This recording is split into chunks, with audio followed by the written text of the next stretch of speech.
Welcome to Knicks Home Court with your host. My name is Greg Armstrong. This is episode number 61. Okay, quick analysis of tonight's game, Knicks versus Houston. I almost said Astros, that's why I had to hesitate. Houston Rockets. And I'm going to tell you, this game early on, I didn't like the way it was looking. Even though when the Knicks was close in the game, Knicks had the lead, I didn't like what I was seeing. Why I didn't like what I was seeing is because I saw a lack of team offense.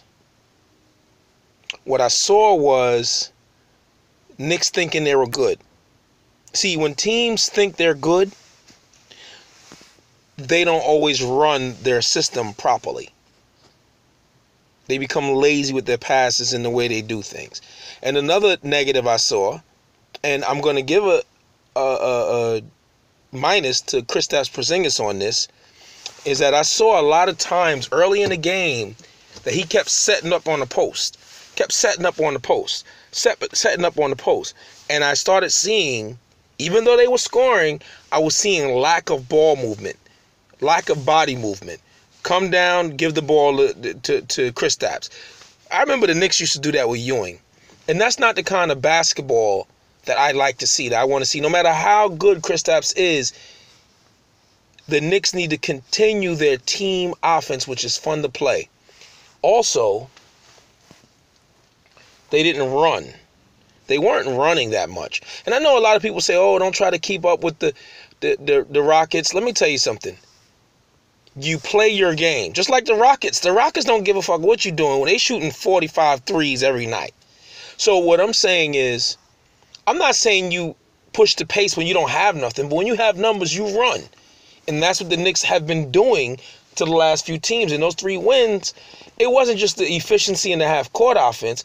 It was the running. Because, see, when you score buckets in transition, put it like this, the less you have to run a half-court offense, the better. Why? Half-court offenses can work, but what happens, one thing that happens in half-court offense is the defense is set. It allows the defense to get set. Transition don't. Transition, you can't plan for transition offense. It's numbers. It's usually 3-on-2, sometimes 3-on-1, 2-on-1. It's good for you. And that part looked good in the very beginning. But then when they got to their half-court offense, they would come down, make one pass, and give it to Kristaps. Come down, make one pass, give it to Kristaps. And Kristaps, I don't want him to become a black hole. There was a couple of times when he got the ball, and I said, he's going to shoot it. And my thing is, I don't want Kristaps to fall in the trap of something that scorers do. If you don't have a shot within 3 seconds, and you're not doing a move within 3 seconds, you need to give the ball back up, or somebody needs to cut. You need to rotate, things like that. You got to keep the offense working. The defense working. And how you keep the defense working is by body movement, player movement, ball movement. Not everybody stand around and watch Kristaps do a turnaround jump shot.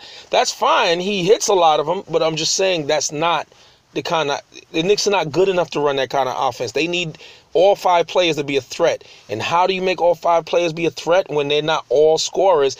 Is by moving the ball and moving your body.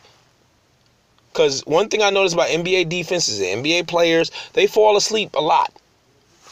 So while he's dribbling the ball, somebody can go backdoor and things like that. So I felt like when I was watching the game, even in the first quarter, I was like, I don't like this. First of all, Houston Rockets are a really bad matchup for the Knicks. Knicks do not match up well against them. However, when you don't play the thing that got you the 3-game winning streak, that's what happens. And also, you got to understand, also what's missing is the Knicks didn't have any practices.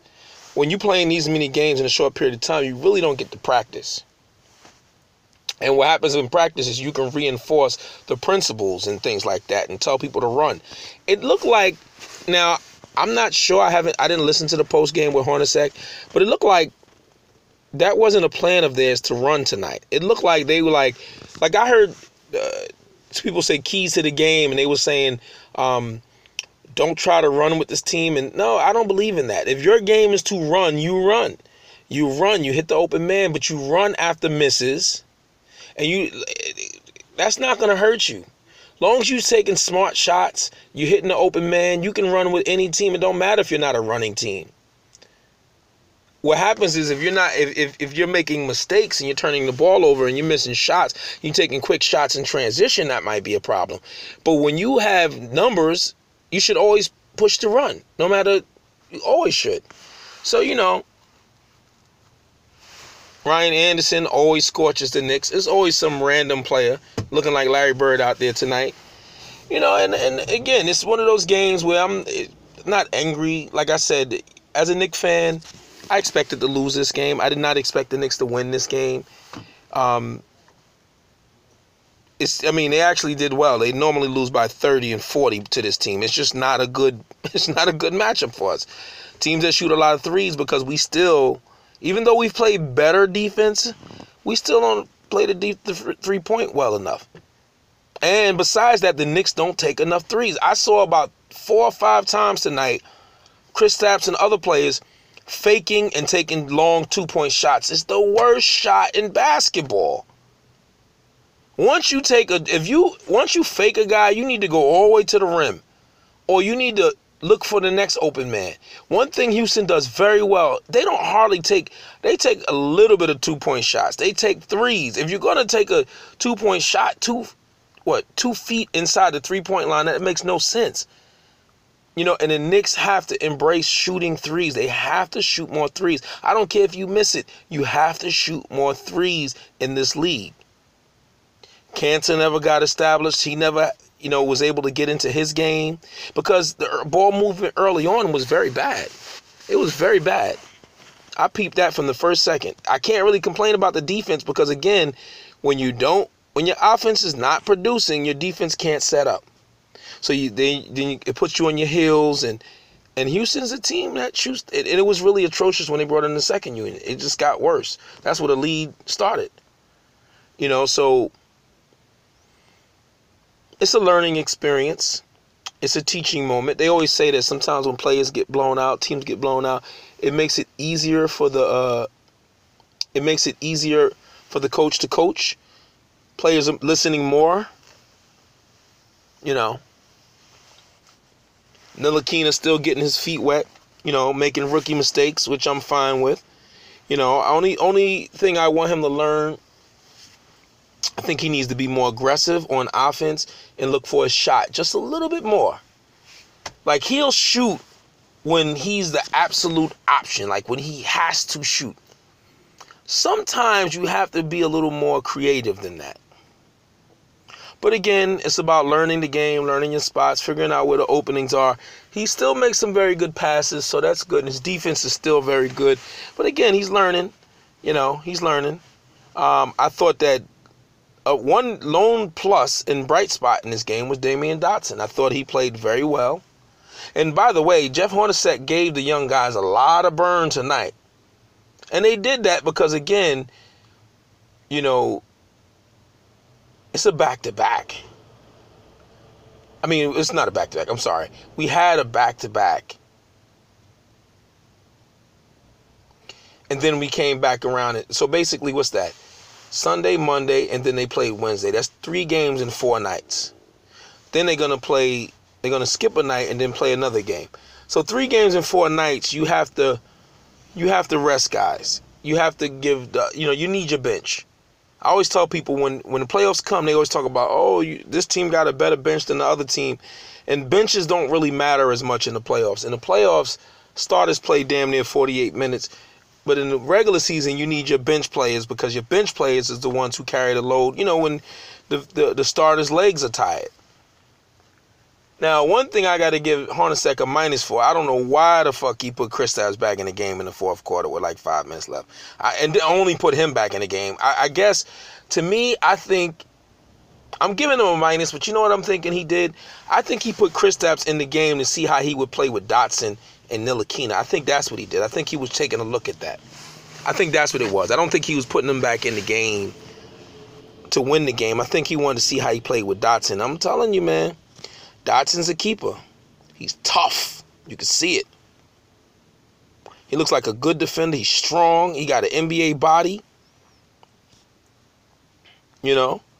And you saw him get real hyped when he made a little and one or a little move, and that's because, you know, you make a shot, you make a move, he feels like he wants to belong in this league. Like, yo, I'm in this league. Guys, you don't understand, like, he's living his dream. That shit is dope. I like to see that play out. So I'm happy to see, I'm happy to see him playing and getting some minutes with Frank. I mean, it was good for a few seconds seeing Frank and this guy out there and they making a push. Excuse me, I had to yawn. Oh my God, sorry about that. It's good to see them playing together. And I don't know if it's the future backcourt because Hardaway's not old. Hardaway played well, by the way. He played all right. The team didn't play terribly. But again, if you don't run your offense, what happens is you get guys that got individual good numbers. Like Hardaway numbers were decent. Porzingis didn't score 30 tonight, but his numbers wasn't terrible. But they all were individual type numbers. They wasn't, like, again, I didn't look up the assists, but I'm sure they wasn't high. They wasn't high assists because they wasn't moving. Like, again, I just saw the game and I'm saying, look at this, man. They stagnant. They're not moving. They're not making Houston, who is not really a good defensive team, they're not making them play defense, And I don't know if that's the coaching staff. I don't know who came up with this game plan. It just was not a winning one. We got it. I think we got Indiana coming up. I'm not sure. I'm sure y'all will correct me in the comments. I appreciate that. It's been a long couple of days for me. I'm a little tired, but I just wanted to put this podcast out there before I called it a night. But look, it was a game I thought we would lose. It's a game on the calendar that you actually probably would mark as a loss. So it's no harm, no foul. Nobody got hurt. Come to fight another day. We're 3-4. It's all good. It's all good. It is really nothing to analyze with the game. Houston started hitting their threes. The Knicks weren't playing good offense. Again, they wasn't working the shot clock down into the at least 10 seconds. They were just, like I said, one pass, Kristaps shot. And that's not how I want to see them play basketball. That's not fun to watch. So anyway, that's all for tonight. This has been Knicks Home Court. This is episode number 61. My name is Greg Armstrong. Peace.